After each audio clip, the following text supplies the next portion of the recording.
खुलुमबाय आंनि YouTube channel knowledge media and analysis आव नोंथांमोनखौ बरायबाय। बे भिडिअनि गेजेरजों नोंथांमोननो माबा मोनसे आंनि गोसोनि साननायखौ बुंनो नाजादों। जुदि बे बुंनो नाजानायाव जुदि गोरोन्थि जायोबा नोंथांमोना निमाहा होबानो जाबाय। नोंथांमोनखौ मोनसे बाथ्रा बुंनो नागिरो, जों गासैखौबो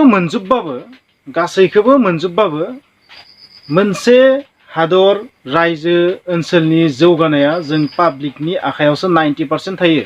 बाकी 10%आल'सो सरकारनि आखायाव थायो। स' जों पाब्लिकआ जुदि समाजारि बिथिङै जुदि डाइभार्ट जायोबा, जोंनि जुदि समाज बेबस्थाया जुदि गाज्रि जायोबा, समाज बेबस्था दैट मीन्स सोलोंथाइ, इकोनॉमिक कंडीशन, सशियल माने कालचार, बेबायदि हारिमु बायदिसिना थिंकिं, वर्क कालचार, फरायनायनि कालचार बेफोर जुदि इमप्रुव जायाबा, दावगायाबा, नांगौ बायदिखौ होजोबबाबो मा जानाय नङा, डेभेलप जानाय नङा। रांखान्थि अबस्थाया मोजां जानो थाखायबो सोलोंथाइ नांगोन। बेनिखायनो रांखान्थि अबस्थानि बाथ्रा बुंनो थाङोबा बेवहाय सोलोंथाइयाबो सरजाबना दं। मोनसे हादरा जुदि जोबोर मोजाङै दावगानो गोनांबा थारैनो सोलोंथाइखौ जोबोरैनो नांथारगोन। नाथाय बर'फोरा बैबायदि जौगानाय सोलोंथाइ लानो थाखाय रेडिना। जोंनि समाज बेबस्थाया बेबायदि सोलोंथाइ लानायनि लामायाव दङ जानो। नोंथांमोना नुदो माखासे बिथिङाव, सोलोंथाइनि माखासे बिथिङाव जोंनि सुबुंफोरा दाबो अन्तर आत्माजों सोना लानो हायाखै सोलोंथाइखौ, बिद्याखौ, शिक्षाखौ।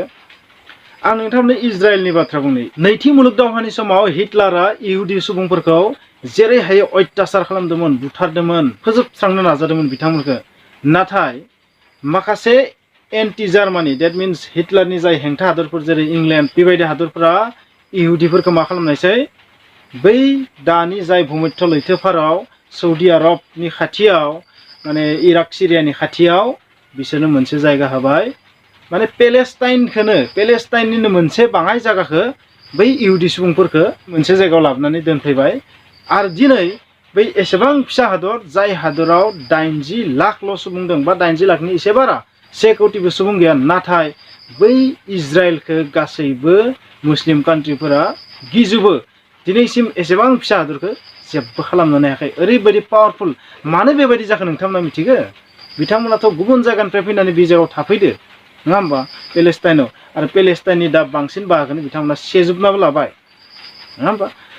स' बिथांमोना गिबियाव मोनसे बाथ्रा गोसो होदोंमोन, मा? सोलोंथाइ। गुबुन बिथिंखौ बुंला, बिथांमोना सोलोंथाइ गोसो होदोंमोन। आरो बै सोलोंथाइया दिनै इजराइलखौ बेबायदि टप लेभेलाव लाना फैदो। टेक्न'लजिखौनो बुं, इकोनॉमिक कंडीशनखौनो बुं, कालचारखौनो बुं, गासैबो बिथिङावनो बिथांमोना दिनै जोबोर स्ट्रं। बेनिखायनो आं बुंगोन, जुदि बिटिआरआनो जा बा फिउचाराव सेपारेट स्टेट बर'लेण्ड मोनोबाबो जोंनि जुदि सोलोंथाइया जोबोर जुदि गाहाय जानानै थायोबा, जाबायदि दा जोंनि सुबुंफोरनि गेजेराव राजखान्थिनिल' दावहा सोलिबाय थायो, गोहोखौ लानानैल' सेलायनाय, नांलायनाय, खमलायनाय, बुदलायनाय, थैलायनाय, गावथारलायनाय जाबाय थायो। नाथाय मोनसे बाथ्राखौ जोंनि राजखान्थि हान्जाफोरा गोसो होआखै दाबो, सोलोंथाइ। बर' थुनलाइ आफाद, ट्राइबेल संघ, बियो बर'फोरनि राव, हारिमु, कालचार बायदिफोरखौ बिथांमोना फोथांबोबाय गोदोनिफ्रायनो। नाजा बर'फोरखौ बेबायदि अबस्थायाव लाबोबाय। बेबायदिनो मोनसे समाव बिएससि लाबोदोंमोन एबसुआ, नङा होमबा, बियो रिजेक्ट जाबाय। बिएलटिफोरा बिटिसिखौ लाना फैबाय, बिटिएडिखौ लाना फैबाय। आरो बै बिटिएडिखौ दा माने एसे मडिफाइड खालामनानै एबसु, एनडिएफबि आरो माखासे संगठनफोरा बिटिआर हिसाबै लाना फैबाय। बेवहाय माखासे आरोबाव आपग्रेड खालामनाय थांदों, माखासे गोहोखौ बांद्राय मोननाय जादों। जों दा थांनाय समफोराव नुगासिनो दं, मोनफा मोनफा माखासे सुक्तिनि दफाफोरा मावफुंजालांगासिनो दं। बे प्रमद बर'नि जा सरकार बा आसाम सरकार, भारत सरकारखौनो बुं, बिथांमोना बै दफा माखासेखौ मोनसेनिफ्राय मोनसे मावलांनाय जों नुगासिनो दं। नाथाय बे मोगथां जानो गोनांबा एसे समबो नांगोन, नङा होमबा। नाथाय मावलांनायखौ नुगासिनो दं, जों माखासे बिथिंखौ मावलांबाय थानाय नुगासिनो दं। नाथाय जुदि सोलोंथायाव जों जुदि उइक जानानै थालाङोबा, फिउचाराव जुदि उइक जानानै थालाङोबा, अब्लानिया जोङो बै बिटिआरखौ जानो सालायनो हागोन। दिनै नोंथांमोना नुदो, गासैबो गेदेर आइपिएस अफिसारखौनो बुं, आइएस अफिसारखौनो बुं, जायखिजाया अफिसार, बिउरोक्रेट्सआ बर'आनो गैखाया सासेबो, सब गुबुन हारि गोजा जायो। बे जोबोर दुखुनांथाव। आरो जुदि सेपारेट स्टेट बर'लेण्ड मोनोबाथ' माने बै सेपारेट स्टेट बर'लेण्डखौ सालायनो थाखाय जोंनि बर' सुबुंखौनो मोननाय नङा होननानै आं सानो। मानो होनबा जेबोआनो गैया। जोंनि सुबुंफोरा सोलोंथाइखौ दाबो गोरबोआव सोना लायाखै। माने सोलोंथाइयादि मोनसे हारिनि थाखाय जोबोर गोनांथि जानानै फैयो, बे बाथ्राखौ दाबो जों बुजिनो हायाखै। दिनै जों बर'फोरखौ मा होननानै मिथिगो जारिमिन गैयानो बर'फोरा जारिमिन गैया नाथाय बर'फोरा आसामनि थागिबि सुबुं गिबि आसामाव फैजेननाय सुबुङानो बर'फोरनो नाथाय जोंहा जारिमिनानो गैया अथ'सो रायजोबो दंमोन राजाबो दं सब दंमोन नाथाय जोंहा जारिमिन गैयानो आं सानो बे मोनसे खैसार मोनसे समाव जोंनि जारिमिनखौ गुबुन जौगानाय हारिफोरा खोमाजोबदों होननानै आं सानो स' जारिमिन गैया होननानै जों बदनाम बै जारिमिनफोरखौ जों जुदि बुरखांफिनजोबनो गोनां जायोबा जोंनो मा नांगोन सोलोंथाइ नांगोन जोंखौ दा मा लिरना दोनदों बिजाबाव बर'फोरा जारिमिन गैया बदनाम बै जारिमिनफोरखौ गुबुन हारियासोदि खोमादो बे बाथ्राखौ नाथाय जोंनि मानसिफ्रा साननोनो हायाखै दाबो यान दाबु गोरोबथाया जोंनि थाखाय मोनसे जारिमिन फिसायबाबो मोनसे जारिमिन राजा इरागदावा मा हारसिंनो बयनिफ्रायबा माने आननेसारेलि जोनोम जानानै माने रायजो खुंदोंमोन नामा बिनि सिगांनि आजै आजौ गैयामोन नामा आबै आबौ गैयामोन नामा आगु राजा गैयामोन नामा आगु रायजो गैयामोन नामा निस्सय थागोन बेनिफ्रायसो फैयै फैयै बिथाङा मा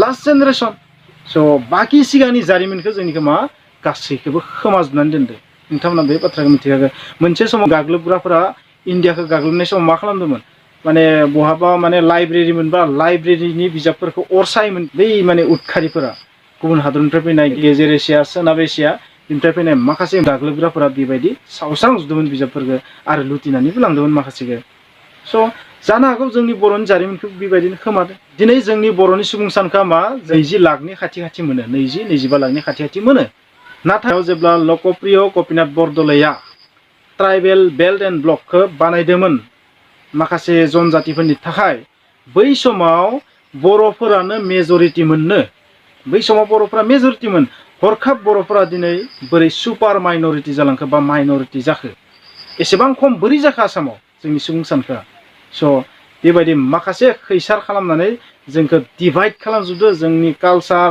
हारिमु धोरोमखौ सोलायजोबनानै दिनै जोङो गुबुन गुबुन माने महर लाजोबलांबाय गुबुन गुबुन दालाय जाजोबलांबाय बिनि थाखायनो जों माइनरिटि जादों बेखौनो होनो divide and rule divide and रुला खालि राजखान्थियाव जाया डिभाइड एन्ड रुला मा जायो जातिनि गेजेरावबो जायो धोरोमनि गेजेरावबो डिभाइड रुल खालामो कालसारनि गेजेरावबो डिभाइड रुल खालामो बेबायदि खालामनानै मोनसे हारिखौ खोमायो बे बाथ्राखौ नोंथांमोना निस्सय बुजिनांसिगौ बुजिनायनि सम जाबाय मेगन सिगाङाव नुदो आहमफोरनि बाथ्राखौ आहमफोरा 600 बोसोर खुंदोंमोन आसामखौ नाथाय बिथांमोना गावसोरनि राव हारिमु गासैखौबो खोमाजोब्बाय आहम राजाफोरा माखासे हिन्दु धोरोमगुरुफोरनिफ्राय हिन्दु धोरोमखौ आजावना लानानै बुरखायनायावनो हिन्दु धोरोम आजावना लानानै लास्टआव मा जाबाय बिसोर गावसोरनि कालसार धोरोम सब बावगारजोबलांबाय आरो बै समाव राजाखौ मा भगबान बायदि फुजियोमोन इसोर बायदि फुजियोमोन बेनिखायनो राजाया जि बानायो बेनो जाबाय राजाया बुंबाय जोंनि धोरोमखौ गारनानै हिन्दु धोरोम लानांगौ बिथांमोननि कालसारखौ लानांगौ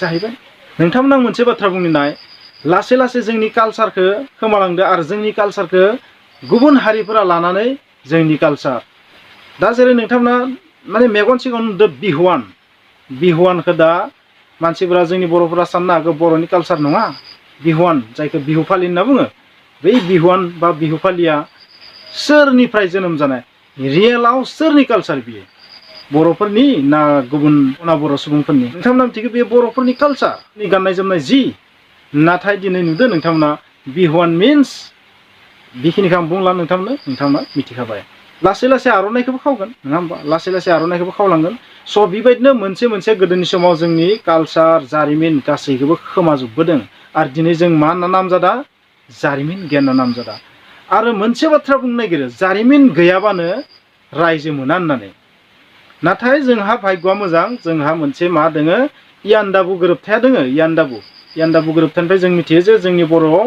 माबा मोनसे नङा मोनसे जारिमिन दंमोन बे मोनसे प्रुफ नाथाय जारिमिन गैयाबानो जे रायजो मोना बेबायदि बाथ्रा नङा नोंथांमोना निस्सय मिथिगौ जायनि आखायाव गोहो दोङो बेनो सासन खालामो गोसोआव लाखि बे बाथ्रा बिनिखायनो गोहोगोरा जानो थाखाय मा जानांगोन गिबियाव सोलोंथायाव पावारफुल जानांगोन बिनि उनावसो जोङो रांखान्थि बिथिङाव स्ट्रं जानो हागोन बा रांखान्थि सोलोंथाइ समाज बेबस्था कालसार बेफोर गासैबो स्ट्रं जायोबा निस्सय जोंनो सासन खालामनो हागोन स' सासन बेबस्थाया फैयो गोहोनिफ्राय सासन बेबस्थाया फैयो सोलोंथाइ रांखान्थि समाजखान्थि समाज बेबस्था हारिमु बिनिफ्राय फैयो जारिमिनानो गासैबो नङा जारिमिन थाबानो जे माने गासैखौबो खालामजोबनो हागोन बे नङा स' बेबायदि निस्सय नोंथांमोना बुजिदो आं मा बुंनो नागिरदों माने आं नोंथांमोनखौ बुंनो नाजानाया बेनो जों दिनै बिटिआरथ' मोनबाय बिटिआरनि गेजेरजों माखासे दफाफोरा मावफुंजानो थांगासिनो दं नाथाय जोंनि साधारन सुबुंफोरा जों पाब्लिकफोरा